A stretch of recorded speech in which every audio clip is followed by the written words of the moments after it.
আপনাকে আমার খুব দরকার, উপরের স্যার আপনাকে খুব পছন্দ করছে। দুর্নীতি হচ্ছে না, আমার এখানে দুর্নীতি তো হবেই। এখন আমার কথা হলো সব লোক একসাথে ফাঁসি দিলে তো প্রতিষ্ঠান চলবে না। একটা এজেন্ট নিয়োগ দিলে বাধ্যতামূলক বীমা করতে হবে, এই ধরনের প্রস্তাব কিন্তু আমাদের পদ্মা লাইফ ইন্স্যুরেন্স থেকে দেওয়া হয়নি। কাজ এটা ম্যানেজমেন্ট আছে, চিফ ম্যানেজমেন্ট ওনার সাথে কথা, এই বিষয়ে আমি কথা বলতে পারবো না। কে না এদেরকে নাম্বার দিয়ে ফোনেন 1 লাখ টাকা টার্গেট ফিল আপ করতে, তাহলে আপনাকে এখন আমি 40,000 টাকা দিয়ে বেতন দিয়ে দিব। আমি বলতেছি এইরকম তো কথা ছিল না। আপনার এখানে পলিসি করতে হবে, এখানে পলিসি করলে আপনি ইউনিট ম্যানেজার পোস্টটা পাবেন। রিসিট ধরায় দিছে, এক একজনকে এক এক রকম রিসিট দিছে। এই রিসিট আসল না নকল এটাও জানি না। উচ্চ বেতনের চাকরির লোভ দেখিয়ে 4 নারীকে সর্বশান্ত করার অভিযোগ উঠেছে দেশের অন্যতম বীমা প্রতিষ্ঠান পদ্মা ইসলামী লাইফ ইন্স্যুরেন্স কোম্পানি লিমিটেডের 2 শীর্ষ কর্মকর্তার বিরুদ্ধে। অভিযুক্তরা হলেন কোম্পানির deputy managing director Sajjad Hossain এবং general manager Mohammad Zillur Rahman. Mobile app সম্ভবে প্রকাশিত চাকরির বিজ্ঞাপন দেখে রাজধানীর বাংলা মোটরে অবস্থিত পদ্মা লাইফের প্রধান কার্যালয়ে যান চাকরি প্রত্যাশী এই 4 নারী। কিন্তু সেখানে গিয়ে চাকরির ইন্টারভিউর নামে তারা পড়েন পরিকল্পিত প্রতারণার ফাঁদে। অভিযোগ অনুযায়ী ডিএমডি সাজ্জাদ হোসেন ও জিএম জিল্লুর রহমান সরাসরি ইন্টারভিউ নিয়ে ব্রাঞ্চ ম্যানেজার, ইউনিট ম্যানেজার সহ বিভিন্ন উচ্চপদে নিয়োগের আশ্বাস দেন। আর সেই আশ্বাসের বিনিময়ে আদায় করা হয় লাখ লাখ টাকা। বিমা করাতে হবে, পলিসি করালে বেতন পাবেন আর কি। এখানে মূলত টার্গেট 2 লাখ টাকা। তারপরে যেদিন আমার টাকা দেওয়া সম্পূর্ণ হয়ে গেছে, তারপর থেকে তিনি আমার আর ফোন ধরে না। অনেকবার তার সাথে যোগাযোগ করার চেষ্টা করছি, তিনি আমার সাথে কোনোভাবে আর যোগাযোগ করেননি। জিল্লুর রহমান জিএম। আমাদের বলা হয়েছিল এটা স্থায়ী চাকরি, ফিক্স বেতন থাকবে, কিন্তু টাকা নেওয়ার পর কোনো নিয়োগপত্রই দেওয়া হয়নি। বরং পরে জানানো হয় এই চাকরি আসলে কমিশন ভিত্তিক, অর্থাৎ নতুন করে অন্যদের প্রতারণা করে টাকা তুলতে হবে। আর সেই প্রতারণার টাকাতেই মিলবে কমিশন, যে প্রতারণার শিকার তারা নিজেরাই। আপনি ইউনিট ম্যানেজার হিসেবে থাকবেন, মাসে হচ্ছে রবি থেকে বৃহস্পতিবার আপনার অফিস, শুক্র শনিবার 2 দিন বন্ধ। 2 থেকে 5 তারিখের ভিতরে স্যালারি দিয়ে দেওয়া হবে, ফিক্সড স্যালারি। আমার না আছে মেসেজ, না আছে রিসিট, কিচ্ছুর কোনো খবর না। তখন জিল্লু আমার বলে কি, এই প্রিমিয়ামের কথা আপনি জানেন, আমি জানি, আর আল্লাহ জানে। এই কথার কাউরে বলবেন না যে আপনি আমার সাথে প্রিমিয়াম করছেন। এই যে সাজ্জাদ স্যারের কাছে তুমি ভুলেও বলবেন না। রুবি একটা আছে, সেই হচ্ছে এজিয়া, তার কাছেও বলবেন না। বললে আপনার কিন্তু বড় খারাপ ক্ষতি হয়ে যাবে। ওরা কিন্তু 3.5 লাখ টাকা নিচ্ছে, কখনো মানবে না আপনার যে ব্রাঞ্চ ম্যানেজার করে দেওয়া হয়েছে। প্রতারণার শিকার নিগার সুলতানা জানান, তাকে ব্রাঞ্চ ম্যানেজার পদে নিয়োগের আশ্বাস দিয়ে মাসে 40,000 টাকা ফিক্স বেতন দেওয়ার কথা বলা হয়। তবে শর্ত দেওয়া হয় নিয়োগ পেতে হলে দিতে হবে 3,50,000 টাকা। দর কষাকষির পর তিনি পরিশোধ করেন 2,32,000 টাকা। আরেক ভুক্তভোগী নদী জানান, শুরুতে কিছুই আঁচ করতে পারেননি, কিন্তু প্রতারণা বুঝে ওঠার আগেই কৌশলে হাতিয়ে নেওয়া হয় তার টাকাও। ইউনিট ম্যানেজারের পোস্টে সিলেক্ট করতে হয়েছে এবং আপনার এখানে পলিসি করতে হবে, এখানে পলিসি করলে আপনি ইউনিট ম্যানেজার পোস্টটা পাবেন। ইউনিট ম্যানেজারের বেতন হচ্ছে স্যালারি, এটা থাকবে হচ্ছে ফিক্সড। পরে বলতেছে ঠিক আছে আপনার এত টাকা দিতে হবে না, আমাদের কোম্পানি আপনার জন্য বিশেষ কিছু সুযোগ সুবিধা রেখেছে, সেটা হচ্ছে অর্ধেক টাকা ম্যানেজ করে নিয়ে আসেন, বাকি অর্ধেক টাকা হচ্ছে আমি আপনাকে দিয়ে দেব। আপনি হচ্ছে প্রত্যেক মাসে তো আপনার ফিক্সড স্যালারি, তো সেইখান থেকে আপনি 2,000 পারেন আর 5,000 পারেন আমাকে কেটে দিবেন। যেহেতু ইউনিট ম্যানেজার, আপনাকে 3 লক্ষ টাকার বাজেট, তো সেই ক্ষেত্রে আমি আপনার জন্য 2 লক্ষ টাকা টার্গেট এটা করে দিছি। আপনি যদি 2 লক্ষ টাকা টার্গেট ফিল আপ করতে পারেন, তাহলে আপনি হচ্ছে 30,000 টাকা বেতন পাবেন, প্লাস কমিশন থাকবে। এইভাবে করে প্রত্যেকটা মানুষকে ব্রেন ওয়াশ করে এখানে টাকা জমা দেওয়ার আগ পর্যন্ত তারা বলে ফিক্সড স্যালারি, কিন্তু যখন টাকাটা দেয়া হয়ে যায় তখন তারা বলে যে টার্গেট ফিল আপ করতে হবে। কিন্তু প্রতারণা বুঝে ওঠার আগেই কৌশলে হাতিয়ে নেওয়া হয় তার টাকাও। একই কৌশলে প্রতারণার শিকার হন শাহনাজ পারভিন নামের আরেক চাকরি প্রত্যাশী নারী। তার কাজ সে করে দিয়েছে, টাকা নেওয়া পর্যন্ত তার হচ্ছে টাকা সম্পূর্ণ তাকে দিয়ে দেওয়ার পরে তার সাথে আর কোনো যোগাযোগ করা যাবে না। আমি আসলে ক্লিয়ার হওয়ার জন্য তাকে বলছিলাম যে কমিশনে কাজ আর স্যালারিতে কাজ মানে কি, আমাকে একটু বুঝায় বলেন। বলছে আপনি যদি টার্গেট ফিল আপ করতে পারেন তাহলে আপনার স্যালারি আসবে, আর যদি টার্গেট ফিল আপ করতে না পারেন তাহলে আপনার স্যালারি আসবে না। স্যালারিতে কাজ কি, এখানে 2 লক্ষ টাকা আপনাকে প্রিমিয়াম করাই আপনাকে নিতে হবে। তাহলে তো সে একই ব্যাপার হয়ে গেল। আমি বললাম যে স্যার, আমি তো জিল্লুর রহমান সাহেবের সাথে তো এভাবে কথা বলে এখানে আসিনি, এবং তারা যে সম্ভব অ্যাপস যে ইউজ করে এই যে মানে মানুষকে যে বোকা বানাচ্ছে।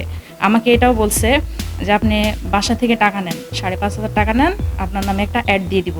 আমি টাকা দিছি 1.5 লাখ, আর রিসিদে তারা উল্লেখ করছে 1,48,830 মনে হয়। একটা রিসিদ ধরায় দিছে, এক একজনকে এক এক রকম রিসিদ দিছে। এই রিসিদ আসল না নকল এটাও জানি না।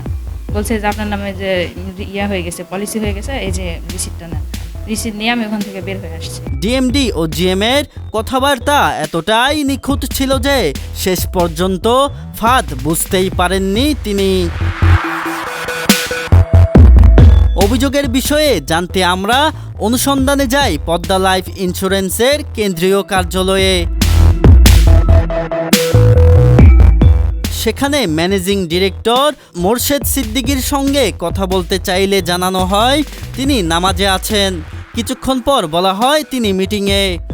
স্যার আছেন না, নামাজ শেষ হয়ে যায় নাকি? মিটিং চলে গেছে কোথায়? 8 যায় কোথায়? আইডিয়া বিবেনিয়ার জন্য অফিসে। তো এতক্ষণ না বললেন যে নামাজ, আমি তো বললাম না, মেসেজ দিলাম। একইভাবে ডিএমডি সাজ্জাদ হোসেন ও জিএম জিল্লুর রহমানের সঙ্গেও দেখা করা সম্ভব হয়নি। রবি ম্যাম কোথায়?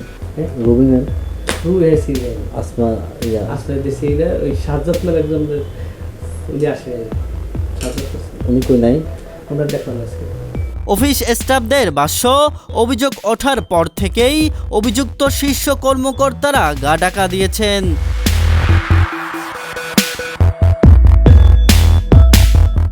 এটা ম্যানেজমেন্ট, চিফ ম্যানেজমেন্ট, ওনার সাথে কথা বিষয়ে আমি কথা বলতে পারবো। কে না আছে, ওনারা আছে, সাইতলা আছে, ওনাদের সাথে কথা বলেন।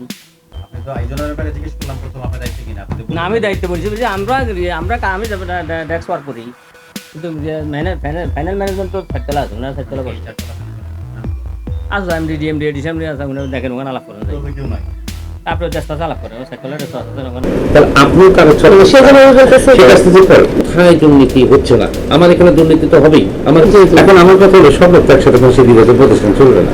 এখন একটা করে ফাঁসি দেওয়া শুরু করি, টাইম নিয়ে ফাঁসি দিই, অন্য লোকগুলো কিন্তু আস্তে আস্তে ঠিক হবে যদি এরকম থাকে। আর এরকম না থাকলে তো সমস্যা নেই। পদ্মা লাইফে কর্মরত এক নারী প্রথমে নিজেকে গ্রাহক দাবি করে চাকরির কথা অস্বীকার করেন। ভিতরে ভিতর থেকে ফাইল নিয়ে, মানে গ্রাহকরা ফাইল নিয়ে কাজ করে। হ্যাঁ। কিন্তু অফিসের গুরুত্বপূর্ণ ফাইল ঘাটতে দেখা গেলে প্রশ্ন করা মাত্রই দ্রুত সরে পড়েন তিনি। গ্রাহক কি ভিতরে গিয়ে ফাইল হাতাতে পারে একটা অফিসের? ফাইল হাতাবো কেন? আপনি তো ওই যে ফাইলের ওখানে ছিলেন। হ্যাঁ, তাহলে ফাইলের ওখানে। ফাইলের ওখানে আপনি একজন গ্রাহক কি ফাইলের ওখানে যেতে পারে? আপনাদের অফিস কি বন্ধ এখন? আরে ভাই আমি পলিসি নাম্বারটা দেখে আসছি, এখন উপরে যাব কাজ করার জন্য। উপরে কাজ হ্যাঁ, করতে যাবেন, না উপরে তাহলে কাজও আপনি আছে। অফিসের স্টাফ না হন, তাহলে আপনি কাজ আরে করতে ভাই আমার পলিসি নাম্বারটা নিয়ে আসছি, পলিসি নাম্বারটা নিয়ে উপরে যাব ফাইলে ইয়া করার জন্য, কাজ করার। আরে আপু আপনি এখন দেখছেন না, দেখে আসছেন আমাকে? আমরা যখন এখানে এসে ট্রেনিং করেছি, চাকরির জন্য আসছি, তখন থেকে আপনাকে আমি এখানে ডেস্কে বসে কাজ করছি। আচ্ছা যান, আপনি যান ভিতরে কথা বলেন, আমি আপনার অফিস কি বন্ধ?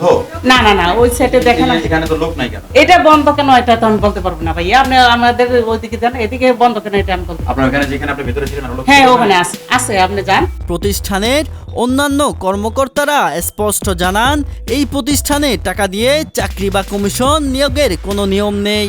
আমাদের এজেন্ট হইতে আপ টু সিনিয়র পর্যন্ত যারা আছে তাদের প্রত্যেকের যারা ডেভেলপমেন্ট, এটা আমাদের নিয়ম। আমরা ডেভেলপমেন্টে এজেন্ট নিয়োগ দিই, কিন্তু ওই অফিসিয়াল ভাবে কাউকে ফিক্স স্যালারি দিয়ে নিয়োগ দিব এই ধরনের সিস্টেম আমাদের নাই। ম্যানেজিং ডিরেক্টর মোরশেদ সিদ্দিকীর সঙ্গে মুঠোফোনে যোগাযোগ করলে তিনি বলেন তিনি জরুরি মিটিংয়ে বাইরে আছেন।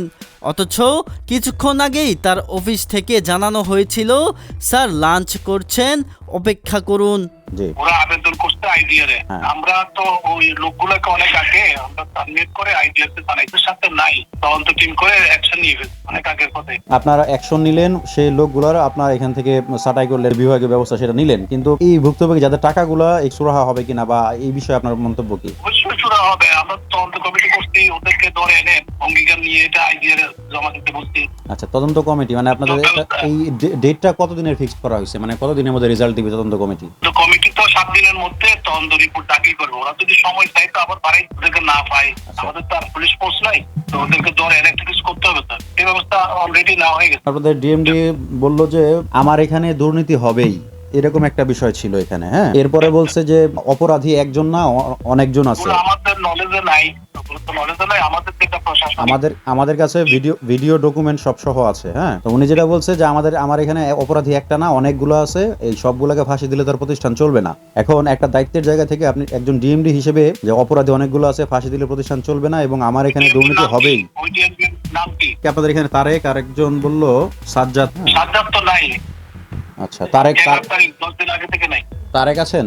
তারেক তো ডিএমপি না। তারেক কি সিনিয়র ডিএমডি নাকি? ওনার পোস্ট কি? জি মনে হয় সিনিয়র ডিএমডি আছে। যাই হোক, ওনার কথাই বলছে। তাহলে এখন এই একটা দায়িত্বশীলের জায়গা থেকে মানে এই কথাটা আসলে কতটুকু গ্রহণযোগ্য যে আমার এখানে অপরাধ দুর্নীতি হবেই?